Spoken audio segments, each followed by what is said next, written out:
Hello students, my name is Vicky Gupta. आज के इस वीडियो में सीखेंगे laws of exponent for real numbers.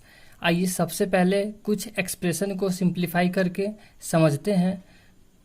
जैसा कि फर्स्ट एक्सप्रेशन लिया गया है 2 का एक्सपोनेंट 2 इंटू 2 का एक्सपोनेंट 3। सबसे पहले 2 को 2 टाइम्स लिख लेंगे, 2 इंटू 2 इंटू नेक्स्ट 2 को 3 टाइम्स, 2 इंटू 2 इंटू 2। 2 को 5 टाइम्स लिखा गया है तो हम लिख लेंगे 2 का एक्सपोनेंट 5। इसको हम कुछ इस तरह से लिख सकते हैं 2 का एक्सपोनेंट 2 प्लस 3। मीन्स यदि बेस सेम दिया हो और उनके एक्सपोनेंट डिफरेंट हो तो दिए गए एक्सपोनेंट को आपस में प्लस कर लेंगे। तो ये होगा हमारा फर्स्ट लॉ ऑफ एक्सपोनेंट। तो लिख लेंगे यहाँ पर first law of exponent a to the power m into a to the power n is equal to a to the power m plus n। ये होगा first law of exponent. Second expression को लिया गया है 7 का exponent 2 की whole power 3। इसे हम कुछ इस तरह से लिख सकते हैं 7 इंटू 7 को 3 times.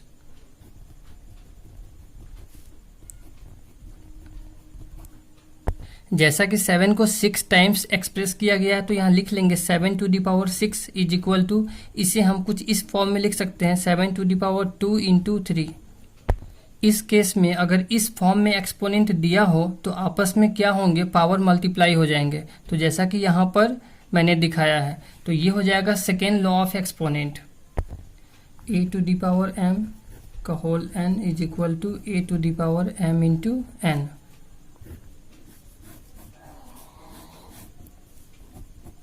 Next third number expression है 7 to the power 5 upon 7 to the power 3।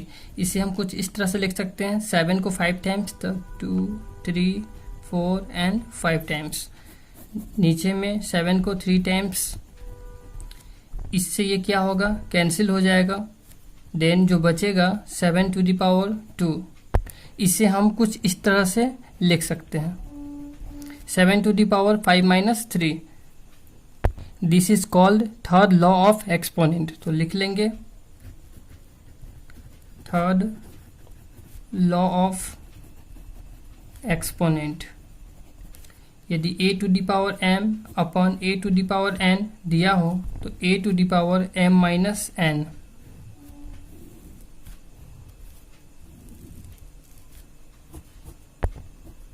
Next expression है 4 नंबर 2 का एक्सपोनेंट 2 इंटू 3 का एक्सपोनेंट 2। इस केस में बेस डिफरेंट होगा एंड जो एक्सपोनेंट होगा वो सेम होगा। तो इस केस में क्या करेंगे, 2 को 2 टाइम्स, 2 इंटू 2 इंटू 3 को भी 2 टाइम्स, 3 इंटू 3। तो अगर हम इन सभी को मल्टीप्लाई करेंगे आपस में तो 36 को हम रिप्रेजेंट कर सकते हैं 6 का एक्सपोनेंट 2 और 6 को हम लिख सकते हैं 2 इंटू 3 का exponent 2।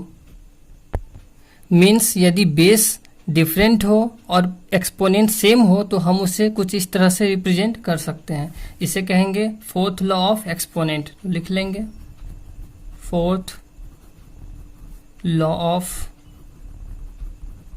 Exponent, a to the power m b to the power m।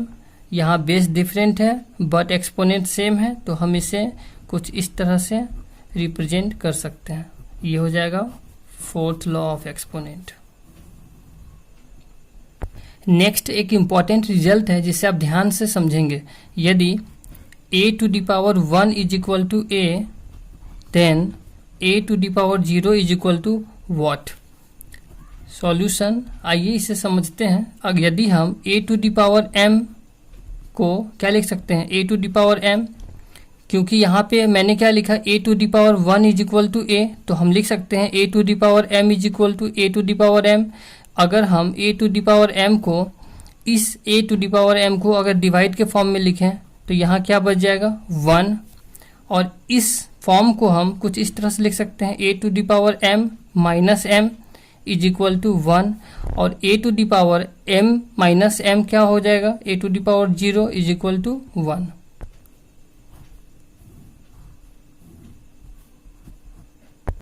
Also इसे हम एक और रिजल्ट यहाँ पे लिख लेंगे a inverse minus m is equal to, इसको हम इस तरह से लिख सकते हैं 1 upon a to the power m। Let simplify one more expression a to the power m upon n is equal to, इसे हम कुछ इस तरह से लिख सकते हैं nth root a to the power m या nth root under a to the power m। आइए इनको एक एक करके समझते हैं। तो सबसे पहले हम लिख लेंगे a to the power m upon n is equal to, इसे हम क्या लिख सकते हैं a to the power 1 by n into m। तो हम इसे फिर लिख लेंगे a to the power 1 by n की होल पावर m। तो इस केस में क्या हो जाएगा, इस केस में हम इसको लिख सकते हैं nth रूट अंडर a पूरे की पावर n। ऐसा इसे इसलिए लिखा गया है क्योंकि अगर हम 2 का एक्सपोनेंट 1/2 लेते हैं तो इसे क्या लिखते हैं अंडर रूट 2, मीन्स ये 1/2 यहाँ रूट को इंडिकेट करता है। अगर हम यहाँ लिखते हैं 3 का एक्सपोनेंट 1/3 तो इससे आप क्या समझते हैं, यहाँ पे हो जाएगा क्यूब रूट 3, मीन्स कि ये जो 1/3 है यहाँ पे क्यूब रूट में इंडिकेट हो गया। तो ठीक उसी तरह से यहाँ पे 1/n है, ये nth रूट में यहाँ पे इंडिकेट हो गया। तो यहाँ पे लिख लेंगे इस फॉर्म को इस तरह से कि nth रूट अंडर a की होल पावर m। ये क्लियर हो गया होगा आपका। नेक्स्ट इसी फॉर्म से आइए इस वाले रिजल्ट को चेक करते हैं। तो लिख लेंगे फिर a to the power m upon n is equal to, इसे हम कुछ इस तरह से लिखेंगे अब a to the power m into 1 by n। तो इसे हम फिर लिख लेंगे a to the power m की होल पावर 1 बाई n। अब यहाँ पे क्या हो जाएगा, फिर मैंने इस तरह से आपको बताया तो यहाँ पे क्या लिखा गया है a to the power m की होल पावर 1 बाई n। तो यहाँ हो जाएगा nth root under a to the power m।